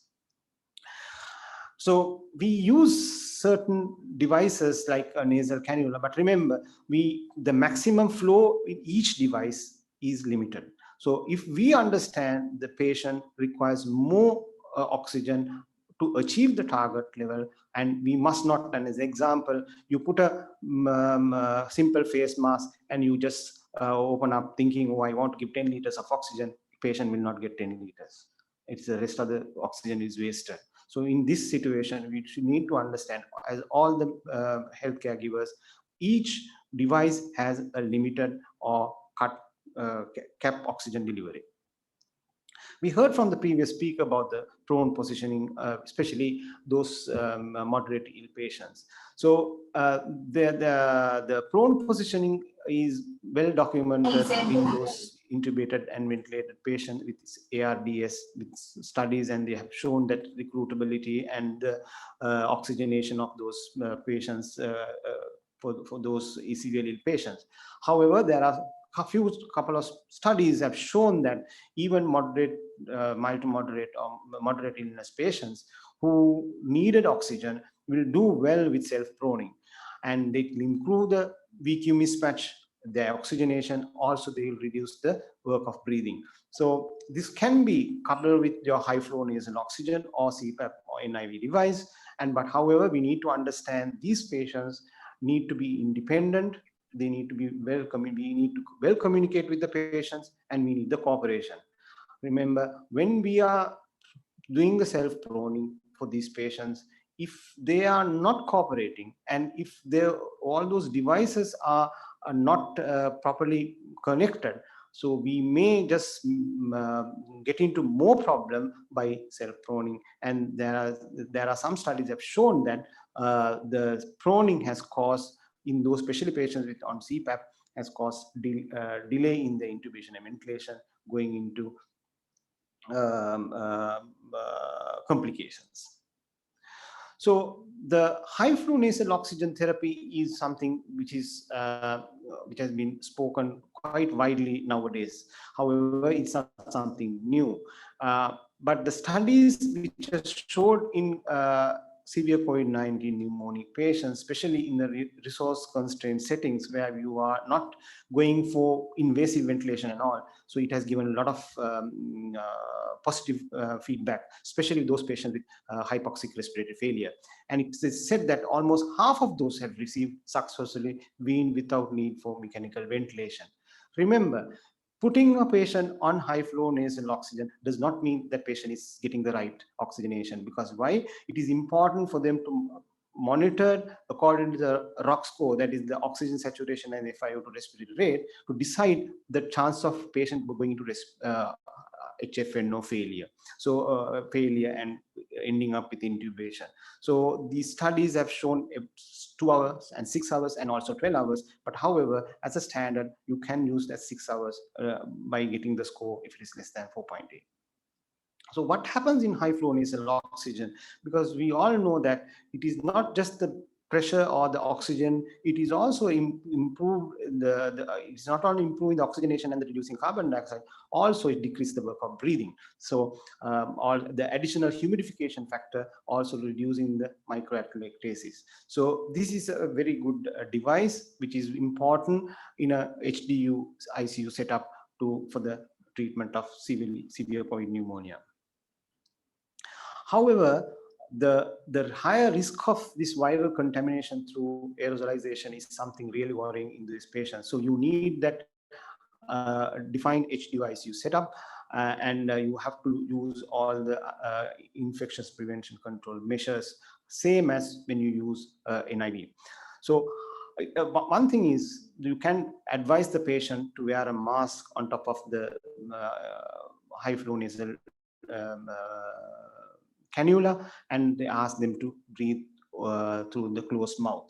And the thing is, to save the oxygen, the one strategy, and also to improve the outcome of the high flow nasal oxygen, you can use intermittently depending on the patient's requirement. So it's always a question, the hospital capacity of oxygen supply, and because if you calculate, it may end up consuming a lot of oxygen, and especially when you are having multiple units being used, units used high flow simultaneously. So it's very important to calculate the required oxygen capacity volume for those patients before just putting them up. So when you start with a 30 liter per minute, and then you can go up to 60 liter per minute, and it's always just better to check half an hour to 1 hour whether you can achieve the main target saturation. So when you use the nasal catheter, it has to be less than 50%, and also reassessment again in 2 hours to see whether the patient is having any clinical response and your target saturation has achieved, like if it is not more than 92, at least more than 90. So but the biggest problem we come across is that placing the mask and starting the high flow of these patients, and because initially there's good response, and then the healthcare worker or the doctor feel that, okay, patient is feeling better, we have achieved the target saturation, and the patient will go unknown, but the monitoring get delayed, and the patient becomes end up with intubation and ventilation. However, when you put the high flow, there is a way of putting it that the first connect the nasal cannula to the patient, then placing the mask, then subsequent to the putting up the oxygen. When you remove it, you have to go take the same way in the reverse process. So as I said before, when you say about oxygen delivery, ventilation is also comes into play. So this is non-invasive ventilation. It has been widely studied now in the recent past for these severe COVID patients. And in this study, they showed that more than half of these patients survived without intubation. So it's a wonderful support strategy for oxygenation in these patients. So, and especially, it's a viable strategy when you have an overcrowded and limited intensive care resources. I'm sure our setup also nicely fitting into this, requiring more and more in IV if we need more, if we come across more severe COVID pneumonia patients. And but the thing is, it is quite important to understand to early to pick up when these patients go into NIV failure. So we all know that there are two modes we use that commonly in the hypoxic respiratory failure patients. We use the CPAP mode and bilevel mode, because some of these patients are having chronic respiratory disease like COPD and so on. So when they develop hypercapnic respiratory failure, we must not go on CPAP mode. We have to change into bilevel mode. So what is the NIV? We all know that it's a double Newman and non-vented mask, non-vented full face mask we have to use. So there are some centers in Europe, they have been using this helmet mask. So if you don't have a closed system, then of course a single tubing with non-vented mask with an exhalation port and a viral filter is used. I'll show you next slide how it is fitted. And viral filter is quite important. Why? Because the circuit between the mask and the exhalation port is kept, because to minimize or to negate the aerosolization. And when we start, we have to always start with a minimum pressure. So with in a CPAP, we start with maybe about 7 centimeter water, or can go up to 10. But whenever we see the pressure requirement goes up, or the oxygen is going up, and then the work of breathing is not settling down, we have to anticipate the CPAP failure. So if the patient is responding well, and we may have to change the viral filter every 24 hours by checking the wetness of the viral filter. So this is how we basically fit the non-vented full face mask and using the exhalation port. It's very important to understand the importance of exhalation port and fitting in the right direction. Otherwise, we will end up early CPAP failure. And also we may say patient is not getting better, blood gases are getting bad. So also it is have to always keep ourselves in, we all must remember that CPAP or high flow nasal oxygen should not delay intubation whenever there is necessary. So always there's a debate, what is good, high flow or NIV patients, and sometimes somebody can say that high flow nasal oxygen has consume a lot of oxygen, we'll be having problems with the oxygen supply, and CPAP when we use it is less. However, these patients are in the ICU or in the HDU isolation, the minimum contact with the outsiders, so they are frustrated and they are anxious, and with the anxiousness and itself their work of breathing goes up. So if you have a device which is just fitted into the nose and they are more comfortable, they can have their meal, they can communicate easily. So sometime a CPAP machine or an NIV device on the face, full face, or mask tightly fitted, it can be claustrophobic and patient will struggle, and more work of breathing with patient can end up with NIV failure. So when it comes for mechanical ventilation, so invasive mechanical ventilation thought to be at one point it is the everyone initially who was put on mechanical ventilation, they thought it's the dead end kind of, but now they have shown that you can get good results by selecting the right patients and introducing mechanical ventilation earlier. So the younger, these studies have showed younger and healthier people have good recovery despite severe disease in certain cases. But having said that, the right intervention at the right time is the most important thing, and late intubation and ventilation will cause high increased mortality.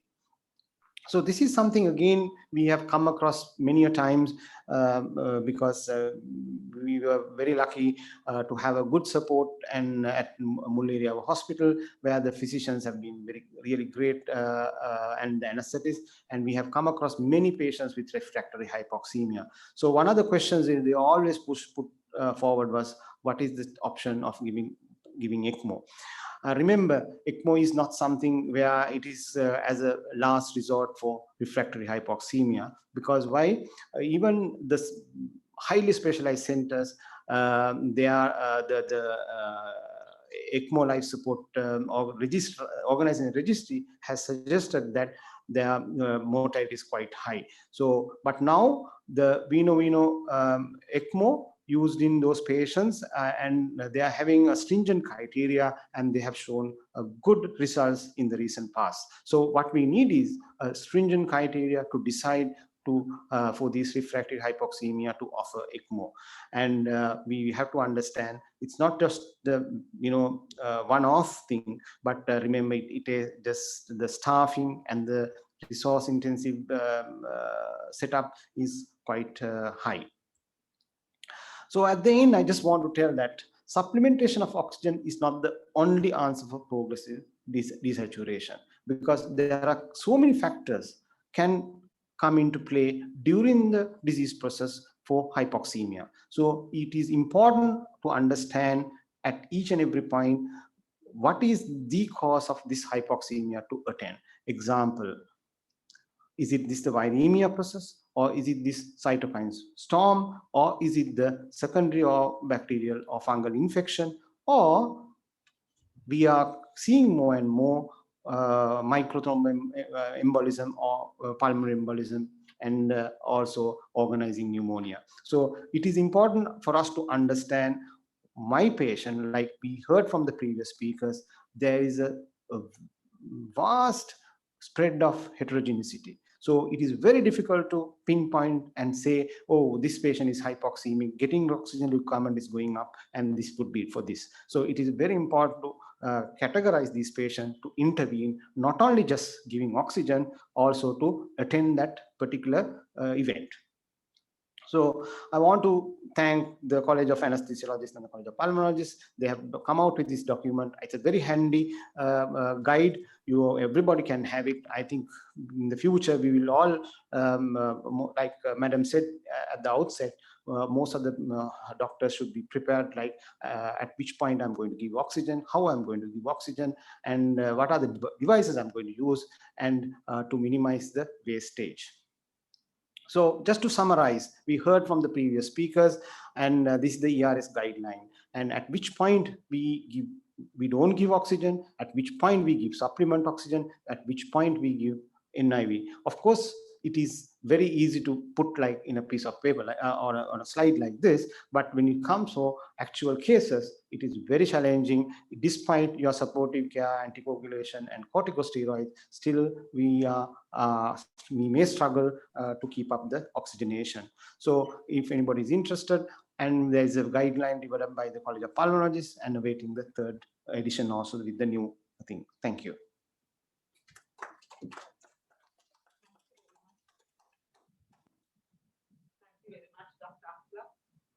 I think that now is the time for us to answer the questions.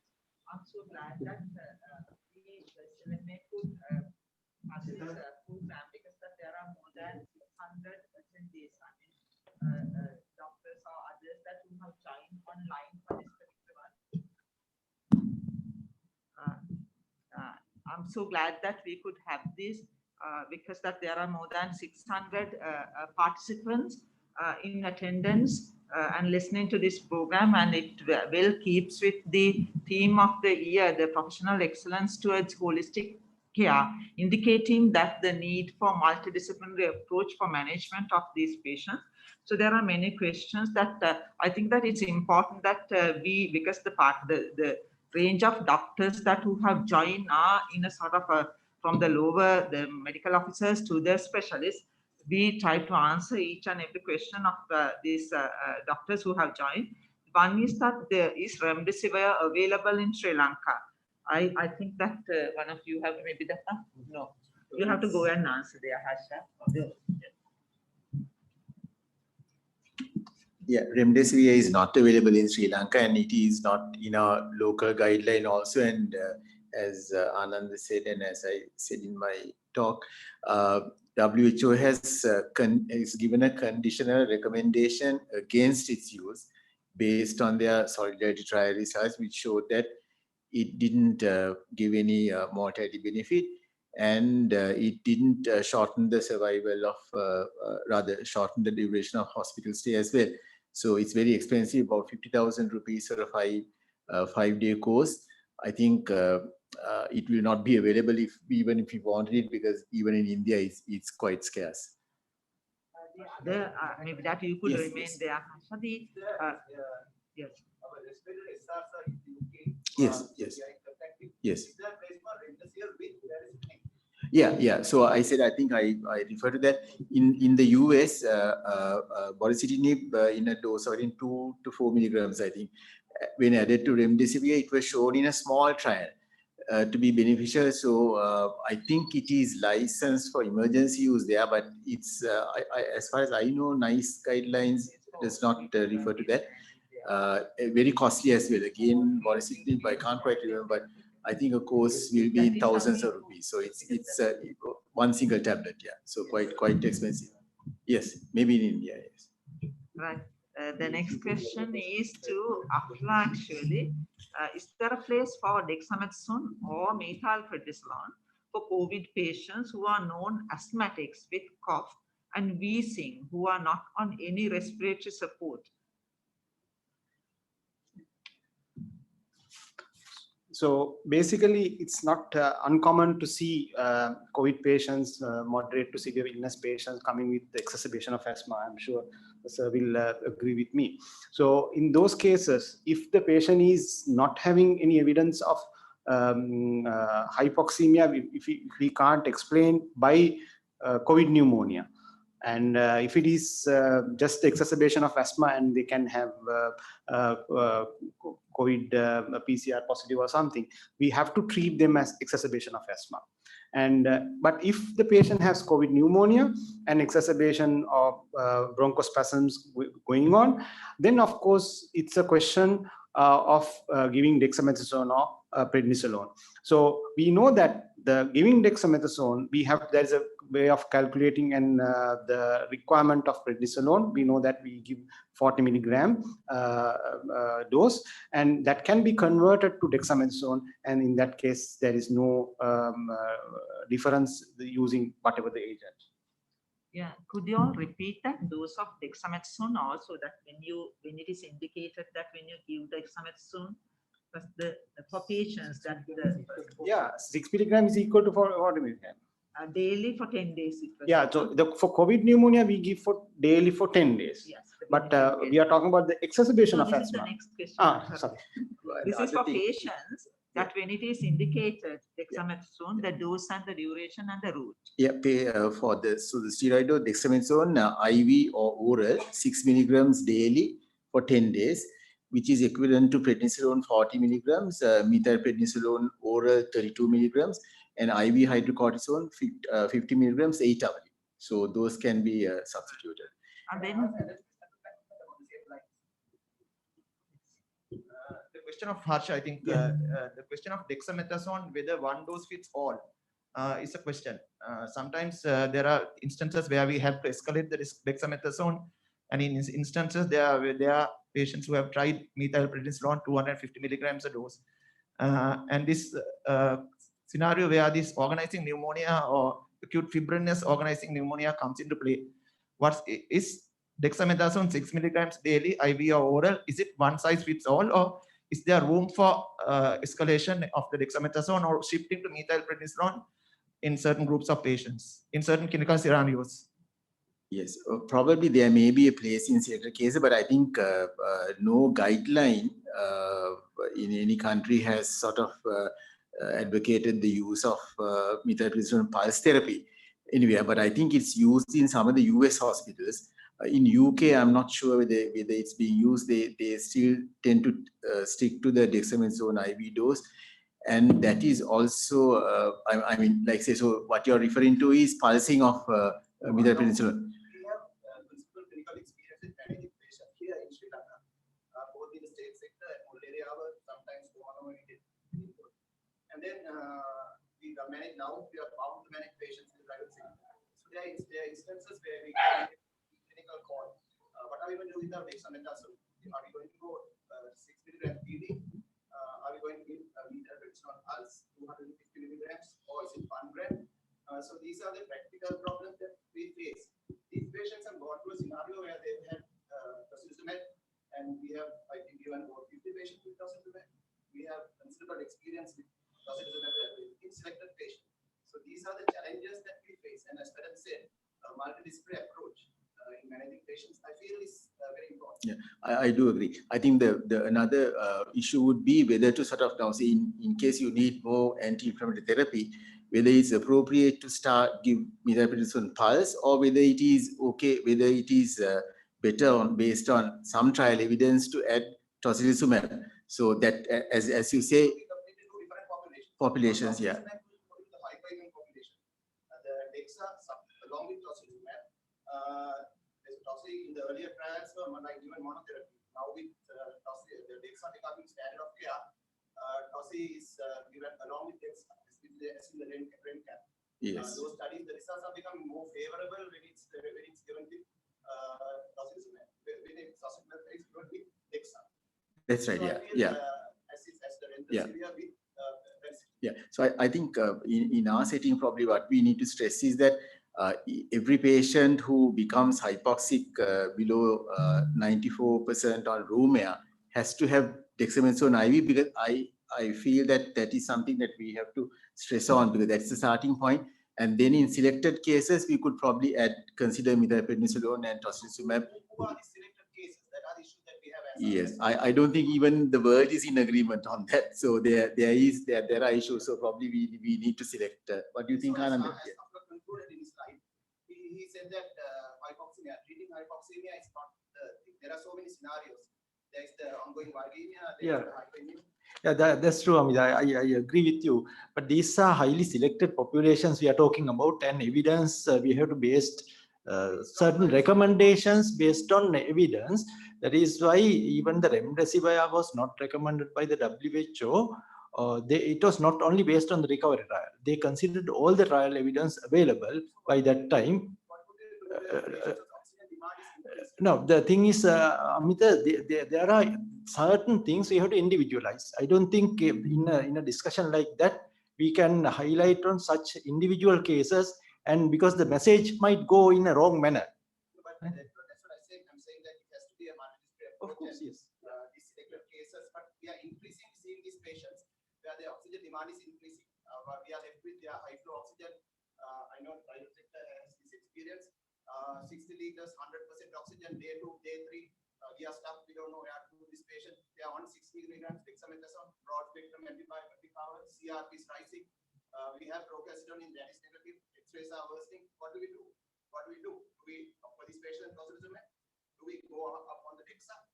What do we do in this patient? What are our detoxifying dose going to be? Is it going to be a dose that we use it? Or is it going to be a therapeutic dose? So where are we? How are we going to answer these questions? Yeah, I think there are a lot of, as we all know, there are a lot of unknown things still. Even after this 16 months of experience, there are a lot of unknown things in the world regarding COVID. So that is why the issue of having certain recommendations is not possible still on certain things. Now if we take one good example of Ivermectin, if you look at the studies done, there are some studies which shows it looks quite good. Right? I think that this is the time that I need to intervene. Yeah, that's right. Yeah, I suppose. Yeah, this is the time that I need to intervene. Could I move on with Manilka? You have a question. You keep the mic. Yeah, it's a very simple question. I know these are very complicated stuff beyond us. The physicians and the chest physicians will have to discuss and sort out. I'm just wondering on a public health and day-to-day practice scenario where a diabetic comes and says I'm a bit short of breath, and your 94% was a bit worrying. I would like to know what are the common in COVID especially. Will they be completely asymptomatic when they are 94% desaturated? And then how do you recommend? Do you recommend sort of routine pulse oximetry in the community or the GP practices or in our general practice or in our clinics? Or these things might be more useful. That's for Satish. And for Ananda, that 94-year-old gentleman versus a 40-year-old guy who passed away. Have you all sort of thought of the differences and what would have been the factor or some factors that might contribute to identify for death? And for Afla, is that when everything fails, I saw a UK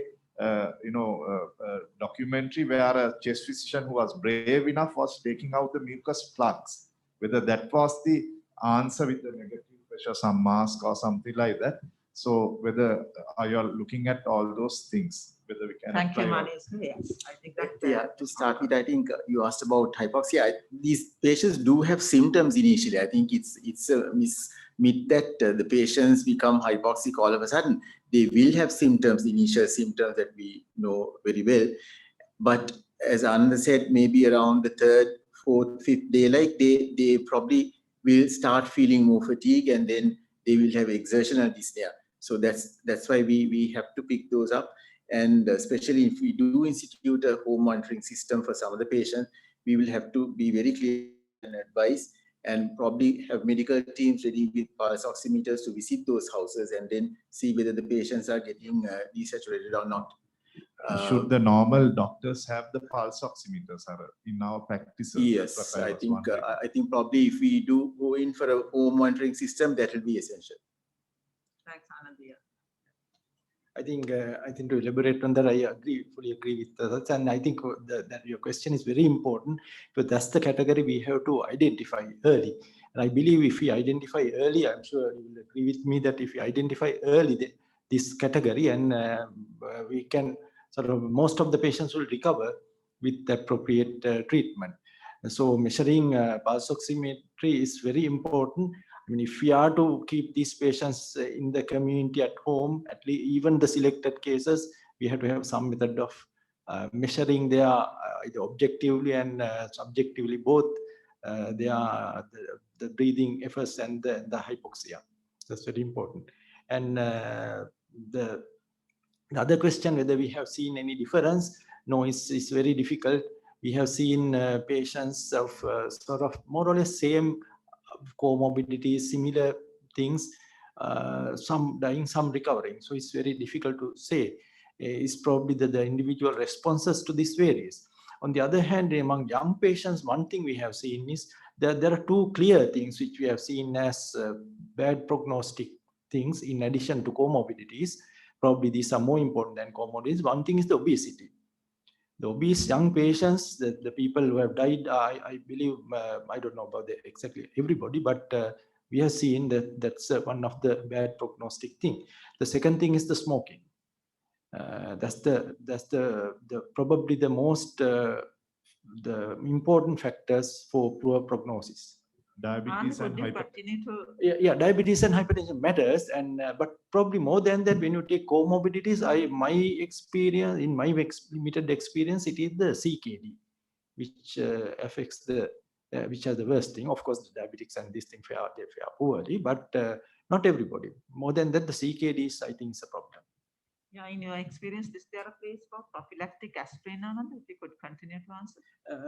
Madam, in our guideline, what we recommended was, even though there is no clinical evidence based on the expert opinion, what was recommended was to give aspirin to people who have comorbidities, who are diagnosed as having COVID, in spite of their symptomatology, even when they are mildly symptomatic or asymptomatic, to recommend aspirin for people who have comorbidities like diabetes, hypertension, and so on.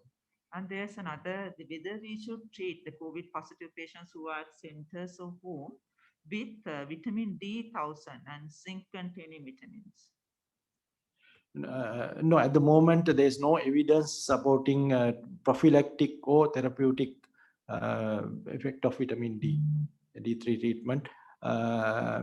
I believe Monoclonal is planning to do a study on this. There were studies to show that people who are deficient, less than 20 nanograms per deciliter, even in India, they are saying that the vast number of deaths is due to partly associated with low vitamin D levels. So if you give high dose vitamin D for those who are deficient, there is a beneficial effect. It's just a general increased immunity. We know that vitamin D affects the immunity, and low D3 levels will have a worse immunity. So that actually we have asked for the ethical clearance, which is pending. We can start that study. So there's no, I mean, so far there's no evidence for us to use vitamin D. Just to add to that, we need to be very careful in recommending yes, there is no evidence at the moment. Yes, there's no evidence at the moment. Give a high dose. Yes. And just to add to that, I think there is controversy about vitamin D and immune deficiency. It is said that diabetic patients and obese patients are anyway vitamin D deficient. So when the studies were done, something that actually some of the studies, there were some studies which showed adverse outcomes, but that may have been due to their diabetes or obesity more than the actual vitamin D level, that which may have been an innocent bystander. So it's actually the other comorbidities which are important. Yeah, Afla was supposed to answer a question. Yeah, I totally agree with Manil of that particular video. It was, I think, done by a chest physician from South Africa. And he had performed a series of bronchoscopies, and he has found this fibrinous exudates. And when he cleared up, the oxygenation was improved in those patients. Yes, I agree. So what happens if you take the pathophysiology or process in the severe COVID pneumonia? There are some, we don't know which group of patients they will develop this acute fibrinous organizing pneumonia. So there are group of patients, they develop this fibrinous in the alveolar ducts as well as the terminal bronchioles. So if you clear that, obviously the dead space you can clear, and also you can improve the oxygenation. However, this thought was there even in the first wave in Italy. So some of the chest physicians, they went ahead with the bronchoscopy and they did not find any substantial evidence to say that is increased or improved their oxygenation and survival. What happened? Most of the chest physicians died. Yeah, it's very good. Right, yes. The other thing, another question is that a VT prophylaxis, is it given only to hypoxic patients or is it to all hospitalized patients? Well, the local guideline here, what is said there is that it's given when patients turn hypoxic. I mean, hospitalized patients maybe towards the latter part of their illness when they are more symptomatic and when there's impending hypoxemia, we could give that, but not to hospitalized patients in the initial stages. Yes. If I may add to that, I think when you look at guidelines from some countries, it is recommended for hospitalized patients. The reason is they admit only hypoxic patients. So all of them require that. In our case, it is different.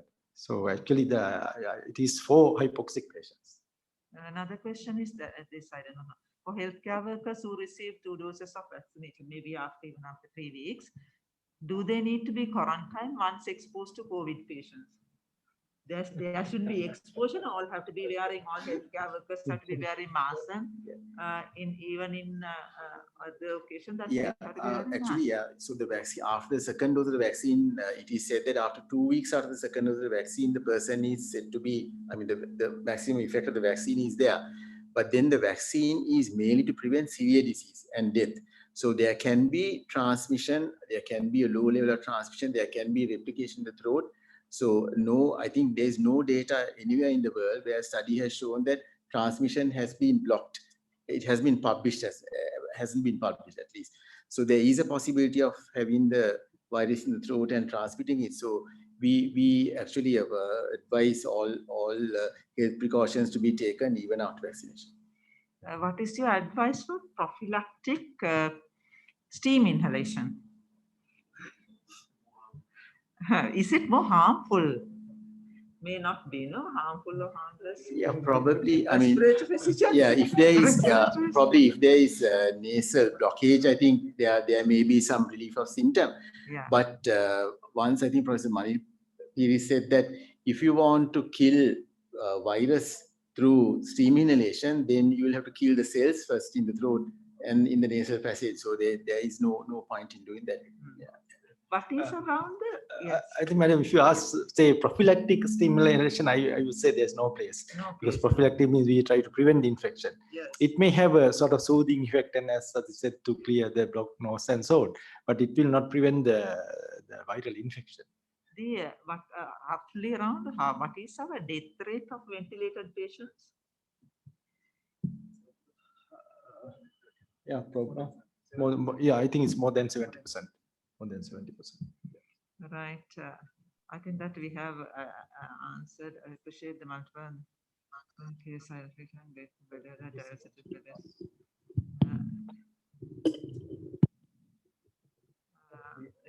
session a very sorry. Yes. Sorry, I don't know whether this is really a fair question or a very unusual situation. I know that all the complications are not all that common or have pretty rare in children, but I'm a little concerned because now the occurrence seems to be increasing in children. But in children, Dr. Aflaq, mostly that we will have major problems with supplemental oxygen because it's not easy to give oxygen to children at the best of times. So you sometimes may have to make the decision between non-invasive ventilation and invasive ventilation, because it might be a little bit more convenient therapeutically to give kind of invasive ventilation.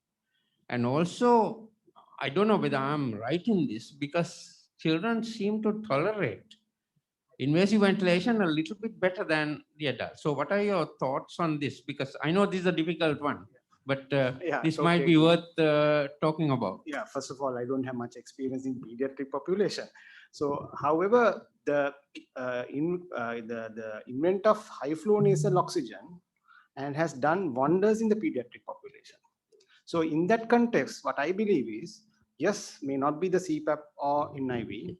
If you are not responding, that if you take the ROX index, and if the high flow nasal oxygen is not responding, we may not go ahead with the CPAP and all that. We may have to straight away go to the Macan. Yeah, Thank you. is there a separate readings for SpO2 for pregnant? Yes, some of the guidelines came up with the separate SpO2 standard. They say they came up with initially the WHO came with 93 for the normal population initially, and according to the WHO it is 95 now. When would you decide on ECMO? Yes, so this is what I discussed in my last slide. In fact, I'm sure the ECMO center in Gaul, we heard quite a few times how they are being forced and they have been pushed to give ECMO. So the information we got, and through my friends who are working in UK, and also Amita sir's trainee who is in one of the training centers there, they have a stringent criteria to select patients. As an example, in London St. Thomas's Hospital, when they decide for anybody for ECMO, they should not be on before the ventilation, not for more than 5 days of CPAP. So that stringent criteria has been put forward for those patients, and there are other parameters also taken into consideration. So not that you keep the patient on CPAP for 10 days, mechanically ventilate for 2-3 days, then you push for ECMO. So I think in a limited resource setting, we have only 2 machines, probably only 1 machine is running.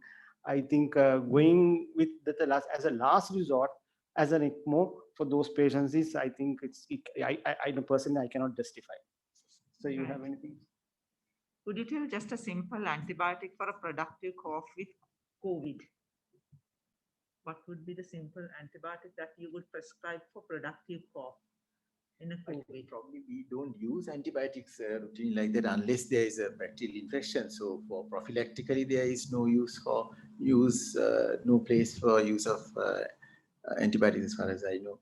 Yeah, I think that, yes, Anand. Yeah, I think at the beginning we don't use antibiotics. We should not use antibiotics because sometimes they can, if the things get prolonged, they can end up with multi-drug resistant organisms infecting, causing pneumonia.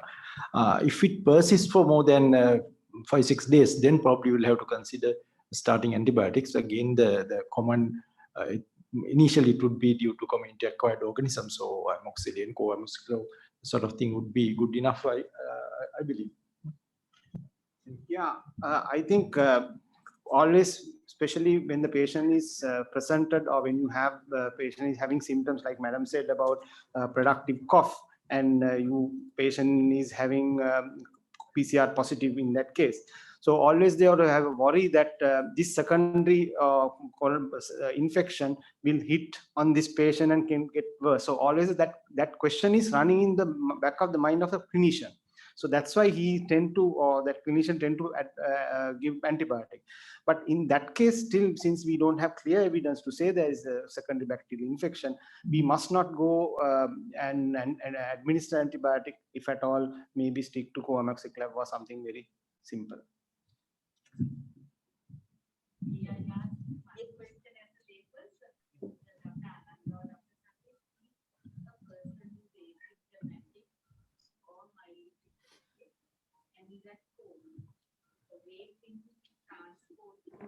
An intermediate care center or a hospital, what would indicate that you are short of oxygen? Very lay. Sorry, it's a very lay question. I think it is very important. It's a very important question. I think in one of my slides I put that. I will share it with you. I think it is it is. Yeah, I'll send you the slide. But I think in a nutshell, I think if somebody feels this short of breath when walking, doing from bed to going to the washroom, or when you are talking for for some time when you are having a telephone conversation, if you feel short of breath, or if your friend, the other side of the phone, asks whether you are dyspneic, then you have to consider whether you are becoming hypoxic. It does not really mean that he is hypoxic, but then that is where you become suspicious. Yeah, yes, yeah, yes, yeah. And also, if you are not feeling, if you cannot get out of the bed, if you feel very weak, those are maybe also indicating the disease is getting worse.